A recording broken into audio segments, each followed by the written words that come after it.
Hello, everybody, and welcome back to TarHeelIllustrated.com. Or, of course, if you're watching on our growing YouTube channel, Tar Heel Illustrated, I'm THI staff writer Jacob Turner, and joining me from the Mercedes-Benz Stadium in Atlanta, Georgia, our very own publisher, Andrew Jones. And Andrew, obviously, Carolina losing to Georgia Tech 45-22, falling to 2-2 overall and 1-2 in the ACC. I mean, I think Carolina and most Carolina fans, what I've seen on Twitter and what I've seen all over the internet right now, are pretty disappointed. So let's go ahead and dive into the three things and the three main reasons we think Carolina just didn't overall play very well tonight. And I think it starts with the offensive line. I think that's where we need to start again. It's been a topic we've hit on. It seems like every game this season in some kind of capacity. I think the mood with it was a little bit different following the UVA game, and it kind of seems after the Georgia Tech one tonight, it's kind of transitioned back to what it was like before then. So 8 sacks, 63 yards, just not a great performance from Carolina's offensive line once again. And like I said, that's kind of been a theme throughout these first 4 games.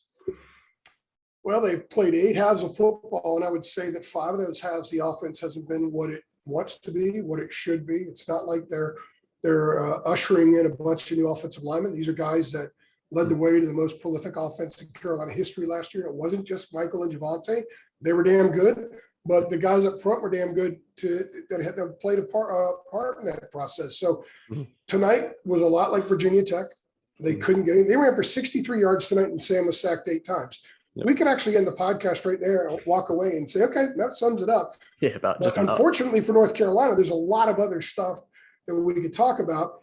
I asked Mac Brown after the game, I said, how surprised were you that your team played this way? And he kind of pointed to the defense playing well early, and it did. Part of that was Jordan Yates, and we'll get to that a little bit later. I think, they made a switch, and then things changed a little bit. Part of this is being on the road. We're going to talk about that as well. But the offense could not get any push up front. Early on, you could tell that Sam was running and trying to make stuff happen it looked just like in Blacksburg. But the thing is, this was worse. Georgia Tech came into this game with 2 sacks on the season. And mind you, they played Kennesaw State and Northern Illinois in their first 2 games. Hard to believe. They had 8 tonight. Sam fumbled the ball 3 times. Yep. I believe North Carolina has now turned the ball over 8 times this season, and Sam has either fumbled 4 times, he's thrown 4 interceptions. And it's not that Sam has been careless with the ball. He's forced to do too much. It's like in basketball, that guy that has to take way too many shots because no one else is scoring, and he ends up with a bad shooting percentage because somebody's got to do something. That's what it's looked like a couple of times now in the 2 road games with Sam, and that's not what you want. What you saw last week, that's what they want. But they're not going to get that every week.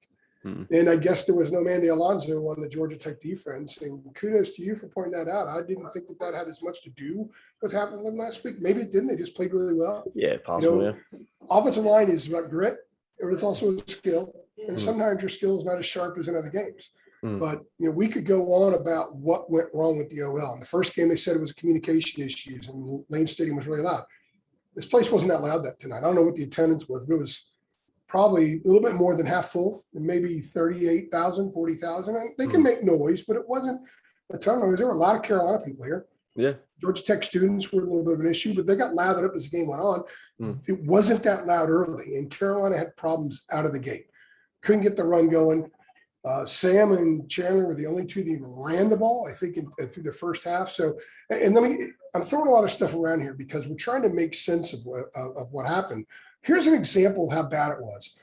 After Sam's touchdown run, he had 2 carries for 39 yards in the game. At halftime, he had 11 attempts for 1 yard. It just blew up. Yeah. The offensive line blew up. There was no help from the running backs. Nobody was really getting the job done. And even when they were moving the ball, Chaffee Brown dropped what should have been a touchdown catch. There were a couple of other drops. Sam missed on a couple. There was early in the game, he had that long pass to Andre Green. He overthrew Andre Green, but Andre appeared to slow a little bit in the middle of the route.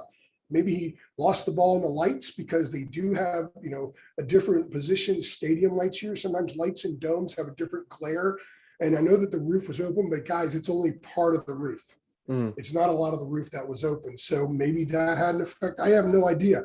But a lot of other things went into it. It wasn't just the offensive line. It wasn't just Sam having a lot of problems, because Sam ended up with 311 yards passing or something like that. But 183, I think, came in the last quarter and a half. 183. Once it was 27-7, he had 183 yards passing after that. So a lot of what they got offensively was Georgia Tech was a little bit different defensively. Yeah. You know, they didn't want to give it the big play and let Carolina get right back into it. And it worked. So I think that this was a worse offensive performance than Virginia Tech was, because I don't think Georgia Tech is as good as Virginia Tech, but I could be proven wrong. I thought UNC was going to win this game rather convincingly. I was wrong about that. ACC football is flipped on its head right now, guys. And North Carolina's offense has been terrible in 2 or 4 games, and it wasn't very good in the first half against Georgia State. Yeah. So they got to go back. They got to fix a lot of stuff. It begins up front, and Sam has to maybe play a little bit better when he's under duress. That's hard to do. Yeah. It's kind of hard to refine a skill of playing well when under duress, but it appears that's going to be the situation moving forward.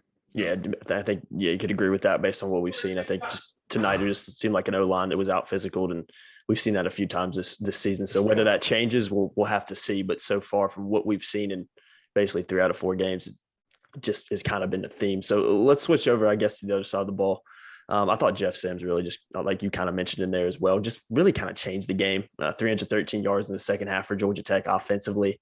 And it really felt like, and even Matt kind of said in this press conference, when he came in, it felt like the game just flipped because of what he's able to do. And I mean, not really unexpected that he was able to be as good as he is, because like we mentioned in our preview podcast, I mean, before he got hurt, considered one of the best quarterbacks, I think, in the ACC and especially the Coastal Division. So I think bringing Sims in really changed this game up, because what he could do with his feet, I think, really bothered for Carolina. And I don't know if they game planned for it at all. I don't know if they expected it, but overall I thought that really changed it. Yeah. Jeremiah Gemmell said they didn't really plan for him to play much, and he's been healthy the last 2 weeks. Look, he was one of their 2 representatives at ACC kickoff in Charlotte 2 months ago. He's a big time. I mean, they planned on him having a big year. They've been pushing him. So, we'll find out from Mac and for Bateman on Monday how much they prepared for Sims. But if they didn't prepare that much for him, that's interesting. Nonetheless, Jordan Yates played the first 5 possessions for Georgia Tech. They had 66 yards and 6 points. They got easy points because of one of the turnovers. In the 7 full possessions that Sims was out there, they scored 39 points and had 328 yards. So Carolina had issues. Jeremiah also said that the defense was frustrated. There were times when 2 guys wouldn't run what they were supposed to run. So there were some communication issues. There were some assignment issues, some discipline issues, some responsibility issues in the second half in the defense. Yeah, I asked Mac about how surprised he was. I think I just said that a few minutes ago. And he kind of said, hey, look, the whole team didn't play. He even mentioned it was kind of like Florida State last year. I said, okay, you said that. So were you surprised? And how surprised? And he said, well, the defense played pretty well in the first half. They did. Georgia Tech, I think, had 81 yards at halftime. Yeah, they were good in the first half. But Georgia Tech scored on its last 5 full possessions. And the last possession they had was 15 seconds left. They were in victory formation, so I'm not going to count that. So eventually, the defense became as ugly as the offense was pretty much most of the night. And like I said, when they started moving the ball, it was 27-7, and Georgia Tech sort of changed its plan. And to credit Carolina, they fought. Sam fought, made some plays. But the defense was bad in the second half. The offense was bad pretty much all night. There's a lot of stuff on the film to go over.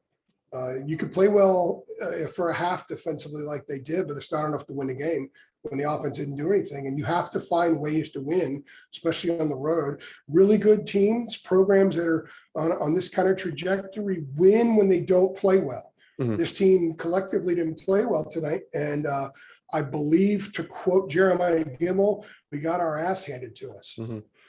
Yeah, I'm pretty sure that's what he said, word for word, which is saying a lot. Well, it's in the video. It's on the channel. Yeah, check it out. I texted you guys what it was, and I wrote it down. Yeah, you did text us that direct. But at the very least, I'm closely paraphrasing. Yeah, exactly. Like you said, you can watch that interview on our YouTube channel, which I'm sure you guys already know that. But last thing I want to kind of talk about, which you kind of mentioned in that as well, it just felt like it felt very similar to, and even Mac mentioned a little bit, kind of FSU and UVA, in which excuse me, Carolina just, for lack of a better word, just didn't play well.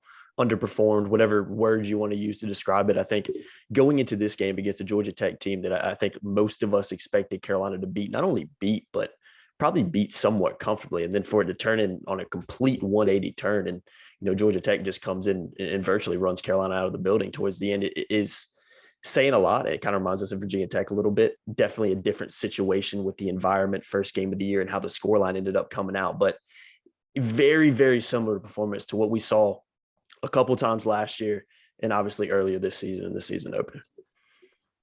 Yeah, even again, Mac brought up Florida State, but Florida State was 31-7 at the half, but Carolina closed strong. They had 3 drops on their last possession. Any one of those balls would have been caught. It would have been first down. I think they probably would have scored and won that game. Yeah, but they weren't in that position tonight. They didn't stress Georgia Tech at all. Once Georgia Tech went ahead 13-7, it was as if everything flipped. And Carolina came out in the second half. You thought, wow, okay, a good team's going to put up, they're going to flex up. Yeah, and they didn't at all. The offense moved the ball, 15 yards in their first, 21 yards in their first 3 possessions of the third quarter. And then the defense is giving up stuff.